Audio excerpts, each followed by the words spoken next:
Kamusta po kayo?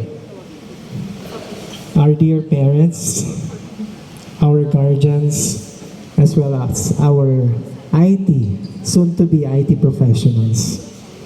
So, my heart is full po ngayong araw po na ito. And it's good to be back here po sa Pangasinan State University, Lingayen Campus, where I enrolled as an ICT student po. To summarize what I have learned in life from where I am currently, life has full of surprises as well as challenges along the way. Kagaya ninyo, isa lamang po ako sa mga nangarap na ordinaryong estudyante na magkaroon ng magandang buhay. So nung bata po ako, ang hilig ko lang po talaga is maglaro.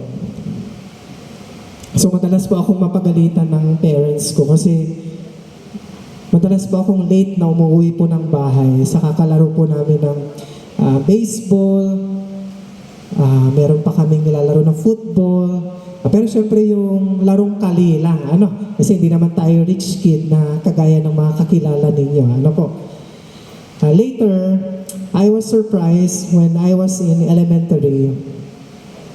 I was included in the top 10 for the very first time. So I was the top 8 if I'm not mistaken. And sabi ko, parang wala lang naman. Parang wala lang naman ito. Kasi nga, puro laro lang yung iniisip mo, di ba, kapag bata ka pa lang. And then later on, before graduating in my elementary, out of all these several brilliant students, mga kaklase ko po na napakagaling, only 5 will be, recognized, di ba? Usong-uso pa yung mga valedictorian, salutatorian, first honorable mention, second honorable mention. And I was surprised that I was the third honorable mention. So I was the top 5 student before graduating, or when I was in our graduation. I could still recall, nakaupo po ako sa pinakaharap ng aming old gymnasium po sa Dagupan City, since ako po ay taga Dagupan.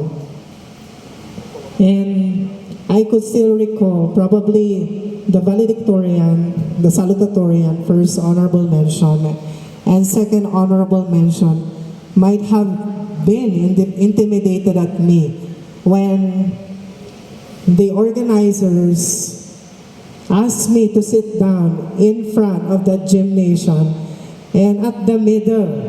So nasa gitna po ako nung araw na yon. So I could not blame po yung mga organizers that day. I was the only man standing in front kasi puro mga babae po yung aming mga matatalino talaga na mga kaklase noon. So tinayo ko po mga kalalakihan ang ating bandera nung araw na yon dahil ako lang po ang nakatayo sa pinakharapan at pinapaupo pa po ako sa pinakagitna. So others might have thought, well, ikaw ba ang valedictorian? Ikaw ba ang top 3? Bakit nasa gitna ka? Di ba? Parang they were puzzled, bakit ako? So it might have created confusion also na they had been, mistakenly believed na ako yung class valedictorian. But I was only the top 5 student. Probably you might ask, were you pressured, sir? And I will tell you, no, not yet.